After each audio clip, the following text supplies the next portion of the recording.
एक चोर था, एक चोर था।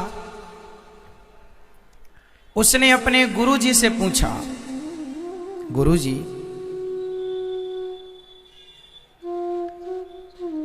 मेरा विवाह कब होगा? गुरुजी ने कहा, बेटा तेरा विवाह तो होगा उस दिन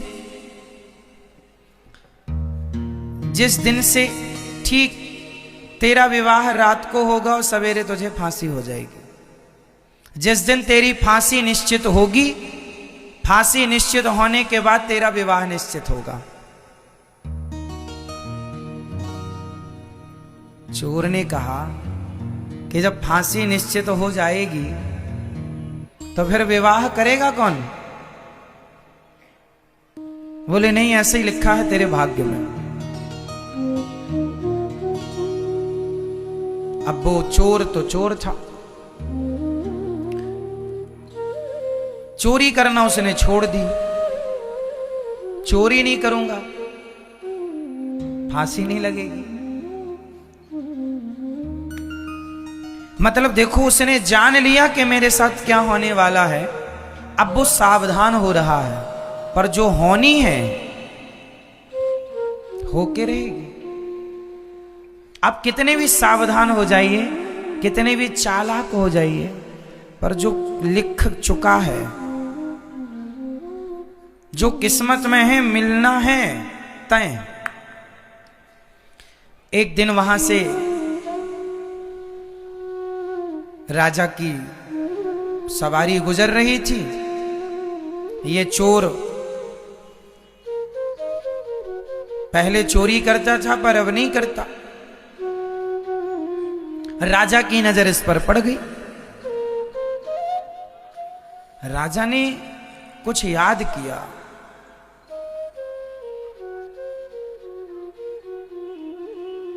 राजा को याद आया, इसने गले में एक सोने का माला पहन रखा था। अब तो सुधर गया था, पर जो चुराया था वो तो था ही ना इसके पास। राजा ने देखा किसके गले में माला है, ये माला तो मेरा है। इसने कभी राजा का माला चुराया होगा। राजा ने पकड़ लिया, बुलाया दरबार में, तेरे पास माला कहां से आया? बहुत गोल गोल बातें की उसने। राजा ने कहा, नहीं ये तो मेरा है। उसने बाद में माना कि हाँ, मैंने आपके राज्य में भी एक दिन आपके महल में भी चोरी की थी, वहीं से ये मुझे मिला। राजा ने कहा, तूने बहुत चोरी की है, मेरा भी बहुत नुकसान किया है, कल तुझे फांसी होगी। लो भैया, बेड़ियों में जकड़ गया, जेल में बंद हो गया। सिपाहियों ने कहा, कोई इच्छा है तेरी? बोले, आखिरी इच्छा यही है, जेल के अंदर ना रखो, पूरी रात मुझे जेल के बाहर रखो, ताकि खुली हवा मिलती रहे मुझे। संयोग वो बाहर था जेल के, सड़क में एक पेड़ के नीचे बैठा था कि तभी एक माँ और बेटी वहां से गुजरी। एक माँ और बेटी जब वहां से गुजरी तो सिपाही ने पूछा, तुम कौन हो?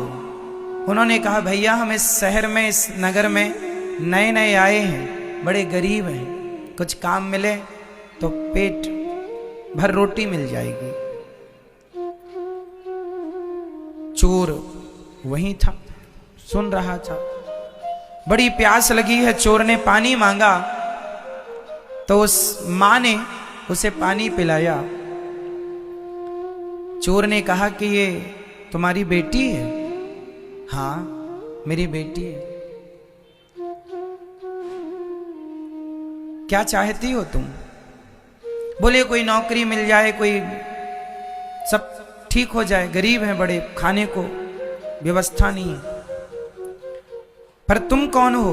बोले, मुझे कल फांसी पर लटकना है, मैं चोर हूं। पर सुनो, मैं तुम्हारी गरीबी मिटा सकता हूं। कैसे? बोले, मैं चोर हूं, मैं तो कल मर जाऊंगा, पर मैंने कुछ धन गड़ा रखा है जगह पर। यदि तुम अपनी बेटी का विवाह मेरे से कर दो तो मैं सारा धन से पता बता दूंगा और तुम धनवान हो जाना। तो लड़की की मां ने कहा, चोर, मैं अपनी बेटी का विवाह तेरे से कर भी दूं और तू मुझे धन भी बता दे, मैं धनी भी हो जाऊं, तो बता इसमें तेरा लाभ क्या है? एक रात के लिए तू किसी का पति बन, इसमें क्या लाभ है तेरा? चोर बोला, रोते हुए बोला, मेरा एक ही लाभ है। क्या? बोले, जब मैं मर जाऊंगा, मेरे मरने के बाद ही सही मेरा बच्चा होगा। यदि मैं इसका पति बना तो बच्चा होगा, और बच्चा होगा तो वो मुझे पिंडदान देगा। और मैंने कोई ऐसे तो पुण्य किए नहीं कि मेरा उद्धार हो जाए। जीते जी सिर्फ चोरी की है, गलत काम किया है। अब एक उम्मीद है कि यदि मेरी औलाद, मेरी संतान मेरा पिंडदान करती है और वो सही रास्ते पर चलती है, तो उसके पुण्य से, उसके पिंडदान से मेरा उद्धार हो जाए। बस ये लोभ है। लड़की की मां ने लड़की से पूछा, ठीक है? उसने कहा, मां जैसा अच्छा लगे। मां को लगा ठीक है, भटक तो रहे ही हैं, धन मिलेगा, ठीक है। शादी हो गई, पंडित जी को बुलाया, घंटे 2 घंटे में अग्नि जला करके फेरे दिलवाए, विवाह संपन्न हुआ। एक रात वो अपनी पत्नी के साथ रहा। संयोगवश भगवत कृपा के द्वारा वह पत्नी उसी रात गर्भवती भी हो गई। सवेरा हुआ, सूर्योदय होते ही राजा की आज्ञा के कारण चोर को फांसी पर लटकाया गया। चोर मर गया। चोर तो मर गया, इसे धन भी मिल गया उसकी बताई जगह पर। अब क्या हुआ देखिए, अब जो जीवन में मिलना है वो कैसे कैसे मिलता है, और जो नहीं मिलना वो नहीं मिलता कैसे। ये धनवान हो गए मां बेटी दोनों। मां को लगा चलो बेटी का विवाह कर देना चाहिए। इसने फिर बेटी के विवाह का प्लान बनाया।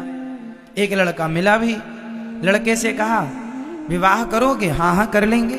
विवाह किया तो उस लड़के ने जिसने विवाह किया, संयोग से वो भी एक चोर था। वो चोर था तो रात के ही उसने पूरा बोरिया बिस्तर बांधा, इसका सारा धन उठाया, भाग गया। एक चोर ने धन दिया, एक चोर ने धन ले लिया। अब ये जैसे थे फिर वैसे ही हो गए।